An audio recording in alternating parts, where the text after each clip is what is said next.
आमतौर पे देखा जाता है 20 मिनट्स। सर आमतौर पे देखा जाता है कि जब भी वित्तीय बजट देश में प्रस्तुत किया जाता है तो देश के कुछ वर्ग उस बजट से खुश होते हैं और कुछ वर्ग उस बजट से निराश होते हैं। लेकिन इस बार सरकार ने वो अचीव कर लिया जिसे अचीव करना संभव ही नहीं था। इस सरकार ने इस बजट से लगभग देश के हर वर्ग को निराश किया। They have managed to displease all sections of our society. In fact sir, Bharatiya Janata party के अपने समर्थक भी, अपने वोटर भी इस बजट से बेहद निराश हैं। सर बजट 2024 में अगर आप सर इनको मुझे बोलने दीजिए, नहीं तो मैं if you want me to yield मैं बैठ जाता हूं सर। आप बैठो, आप बोलने दो। माननीय सदस्य, आप बोलो ना। माननीय सदस्य, क्या प्रॉब्लम है? कृपया बैठे। बैठो। क्या बैठ जाए? बैठो आप। प्लीज बैठिए। आप बोलिए प्लीज, कंटिन्यू बोलिए। सर पिछले 10 सालों में टैक्स लगा कर सरकार ने एक देश के आम आदमी का खून चूस लिया। अब आप मानिए, आप 10 रुपए कमाते हैं, उसमें से 3-3.5 रुपए आप इनकम टैक्स के माध्यम से दे देते हैं, 2 रुपए 2.5 रुपए जीएसटी आपका चूस लेता है, 1.5-2 रुपए आपका कैपिटल गेन टैक्स लगता है, सेस सरचार्जेस 1-1.5 रुपए के लग जाते हैं, तो मात्र 10 रुपए में से 7-8 रुपए तो सरकार के खजाने में चला जाता है। तो आम इंसान को मिलता क्या है, आम आदमी को मिलता क्या है? और सरकार जो हमसे इतना टैक्स लेती है उसके बदले में सरकार हमें देती क्या है? कौन सी ऐसी अंतर्राष्ट्रीय सेवाएं, world class health care, education, transport सुविधाएं सरकार बदले में देशवासियों को देती है? मैं ये भी पूछना चाहता हूं। इसीलिए आज मुझे ये कहने में बिल्कुल भी गुरेज नहीं है that sir we in India today pay taxes like England to get services like Somalia. Sir मैं अपने इस भाषण को सर 2 भाग में बांटूंगा। पहले भाग में मैं सर सरकार की इतनी दुर्दशा 2024 के चुनावों में क्यों हुई और आज की आर्थिक स्थिति क्या है उस पर बात करूंगा, और दूसरे भाग में कुछ सुझाव भी सरकार को दूंगा। सर पहले 2019 में भारतीय जनता पार्टी की 303 सीटें थी। देश की जनता ने उन सीटों पर 18% जीएसटी लगाकर इनको 240 सीटों पर ला खड़ा किया। सर इसके कई कारण बताए जाते हैं। कोई कहता है कि धर्म का कार्ड नहीं चला, कोई कहता है जातीय कारण है, तो कोई कहने लगता है कि टिकट डिस्ट्रीब्यूशन में कमी रही। सर ये सब ऊपरी कारण है। मैं 3 कारण बताता हूं जिस वजह से भारतीय जनता पार्टी की ये दुर्दशा हुई। पहला कारण है इकोनॉमी, दूसरा कारण है इकोनॉमी, और तीसरा कारण भी है इकोनॉमी। सुनिए प्लीज, ये सर मैं बैठ जाता हूं। ये राष्ट्रपति के अभिभाषण पर चर्चा नहीं है, ये आम बजट पर चर्चा है। माननीय राघव चड्ढा जी, आपस में बात नहीं करें। माननीय राघव चड्ढा जी, ये राष्ट्रपति के अभिभाषण पर चर्चा नहीं है, ये आम बजट पर चर्चा। बोलिए सर, बजट पे आप बोलो। आप बजट पर बोलिए, आम बजट। सर अगर आपने मेरी पूरी बात सुनी होती तो शायद इतनी आपत्ति इन लोगों को ना होती। सर मैं यही कहना चाह रहा हूं कि कई कारण बताए जाते हैं चुनावी हार के, लेकिन मेरे मुताबिक 3 महत्वपूर्ण कारण है। पहला कारण इकोनॉमी, दूसरा कारण इकोनॉमी, और तीसरा कारण भी इकोनॉमी। मैं इकोनॉमी की बात कर रहा हूं, चुनावों की बात नहीं कर रहा। सर पहला कारण, सर मैं बैठ जाता हूं। सर इनको चिल्लाने दीजिए, मैं बैठ जाता हूं। सर माननीय सदस्य जब बैठिए, जब आपका समय आए तो आप बता देना दिल्ली में कैसे आ रहे। अभी उनको बोलने दीजिए, बोलिए बंद। अभी उन्होंने बना दिया है। बोलिए। सर पहला कारण हार का है rural income and inflation. Sir Bharat की 60% से ज्यादा आबादी सर गांव में बसती है, लेकिन आज सर सर ये ठीक नहीं है। सर इनकी तबीयत खराब है, इनके पेट में क्यों दर्द हो रहा है? इनकी तबीयत खराब है, इनकी तबीयत खराब है।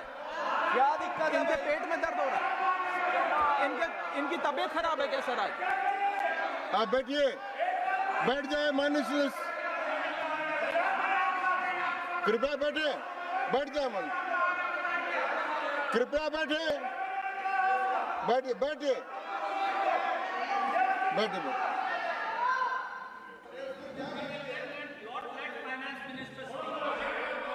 आप माननीय सदस्य डिस्टर्ब मत करें, इनको बोलने दें। आपको बोलने का अवसर मिलेगा, अब इनको बोलने दें। हाँ सर मैंने 2.5 मिनट बोला, उसमें 5 बार इन्होंने इंटरप्ट किया। मैं अपना समय सूद समेत इनसे वसूलूंगा। सर मैं आगे चलता हूं। सर इस देश में सर, पहला मेरा कारण था ब्याज की आदत ठीक नहीं है sir. Rural income and inflation sir, आज rising rural inflation, rural unemployment, low crop yield, income inequality, farmer debt, high input cost, low income, no MSP और क्रॉप लॉसेस के चलते ये आलम है सर कि रूरल इनकम ग्रोथ वित्तीय वर्ष 23-24 में डेकेडल लो पे है, डेकेडल लो पे। और सर इसी के साथ साथ किसानों की आय दुगना करने का वादा था, स्वामीनाथन कमीशन के अनुसार एमएसपी देने का वादा था, वो वादे जब पूरे नहीं हुए तो आलम यह है सर कि पिछले 25 महीने लगातार रियल रूरल वेजेस डिक्लाइन पर हैं लगातार। और इसके साथ साथ यूपीए के दौरान, कांग्रेस पार्टी की सरकार के दौरान फार्म वेजेस में 8.5% का इजाफा देखा गया था, एनडीए 1 के दौरान 3% और एनडीए 2 के दौरान -0.6% का इजाफा देखा गया, यानी कि रूरल वेजेस गिरती जा रही हैं। सर मैं ऐसे साधारण भाषा में समझाता हूं सर 2014 में एक दिहाड़ी मजदूर एक दिन की अपनी दिहाड़ी से 3 केजी अरहर की दाल खरीद सकता था सर आज वही दिहाड़ी मजदूर वर्ष 2024 में एक दिन की दिहाड़ी से 1.5 केजी अरहर दाल खरीद पा रहा है, यानी कि महंगाई भी बढ़ रही है और उसकी आमदनी भी घट रही है। इसका नतीजा क्या हुआ सर? इसका नतीजा यह हुआ कि इनका वोट शेयर घटा, रूरल एरियाज में 5% भाजपा का वोट शेयर घटा, इनके खुद के यूनियन एग्रीकल्चरल मिनिस्टर चुनाव हार गए और 398 रूरल सीट्स में से 2019 में इनको 236 मिली थी, आज 398 सीट्स में से इस बार मात्र 165 सीटें मिली हैं, यानी कि रूरल इंडिया में इनको नकार दिया गया है सर दूसरा मेरा जो आज देश में आर्थिक स्थिति है जिसके कारण इनकी भी ये चुनावों में दशा हुई, उसका है फूड इन्फ्लेशन। सर थाली का बजट बिगड़ गया सर, आटा हो, दूध हो, चावल हो, दही हो, हर वस्तु पे महंगाई का आलम है, जीएसटी का आलम है और लगातार इस देश में फूड इन्फ्लेशन बढ़ता जा रहा है। 9 से 9.5% के लगभग आसपास फूड इन्फ्लेशन मंडरा रही है सर इस देश में। और मैं पूछना चाहता हूं सरकार से कि वो कमोडिटीज जिसमें हम सेल्फ सफिशिएंट थे, वो कमोडिटीज जिसमें हम एक्सपोर्ट किया करते थे, उसमें कैसे महंगाई घुस गई? और अगर वो कमोडिटीज भी महंगी हो गई हैं तो उसका फायदा किसान को क्यों नहीं मिलता? वो सारा पैसा जा कहां रहा है? ये एक बड़ा महत्वपूर्ण सवाल है सर। आटा 2014 में 21 रुपए प्रति केजी बिका करता था, आज 42 रुपए प्रति केजी हो गया है। दूध 30 रुपए प्रति लीटर के आसपास बिका करता था वर्ष 2014 में, आज 2024 में 70 रुपए प्रति लीटर बिकता है सर। देसी घी 2014 में 300 रुपए प्रति केजी पे बिका करता था, आज 2024 में 675 रुपए प्रति केजी बिकता है। अरहर की दाल 80 रुपए प्रति केजी बिका करती थी 2014 में, आज 230 रुपए प्रति केजी बिक रही है और न जाने कितनी वस्तुओं के दाम आसमान छू रहे हैं सर।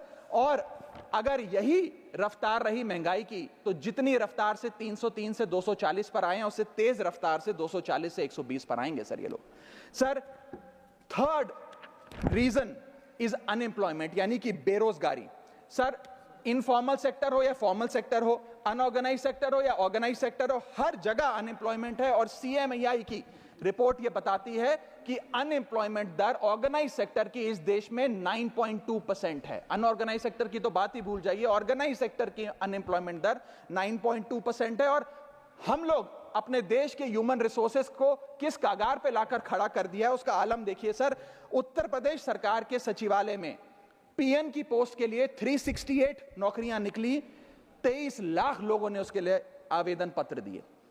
इंडियन रेलवेज के ग्रुप डी एम्प्लॉइज में 63,000 पोस्ट निकली, उसके लिए 2.5 करोड़ लोगों ने आवेदन पत्र दिए। 2.5 करोड़ ऑस्ट्रेलिया की आबादी से भी ज्यादा है sir 9,900 constable post Bihar police निकालती है, उसके लिए 11 लाख आवेदन पत्र आते हैं। और सर सारी चीजें छोड़िए, महाराष्ट्र सचिवालय के कैंटीन में 12 वेटरों को भर्ती करने के लिए जब आवेदन पत्र मांगे गए तो 7,000 लोगों ने आवेदन पत्र दिए, जिसमें कई पोस्ट ग्रेजुएट्स और ग्रेजुएट्स भी शामिल थे सर। यह बेरोजगारी का आलम है।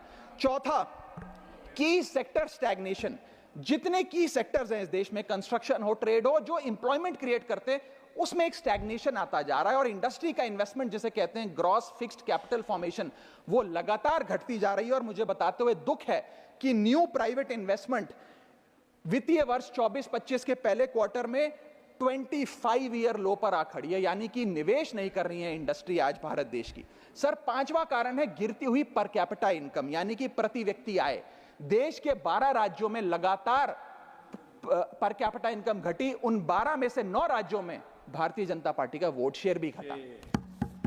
छठा कारण, decline in financial savings and rising debt burden on the Indian household, यानी कि एक औसतन भारतीय परिवार का कर्ज बढ़ता जा रहा है और उसकी सेविंग्स घटती जा रही हैं। फाइनेंशियली हम लोग फ्रेजाइल होते जा रहे हैं, और ये रिजर्व बैंक ऑफ इंडिया के गवर्नर ने खुद कहा कि सेविंग्स बैंक अकाउंट खातों में से सेविंग्स गायब होती नजर आ रही हैं। हमारा net financial savings to GDP ratio वो घट रहा है, हाउस होल्ड सेविंग्स वो घट रही हैं, और लगातार सेविंग्स में डिक्लाइन देखा गया। और मैं सिर्फ बुराई नहीं करना चाहता, मैं सुझाव भी देना चाहता हूं। मैं आने वाले अपने भाषण के भाग में 8-10 महत्वपूर्ण सुझाव भी सरकार के लिए लाया हूं। देश हित में, देश की अर्थव्यवस्था के हित में सुझाव देना चाहता हूं। पहला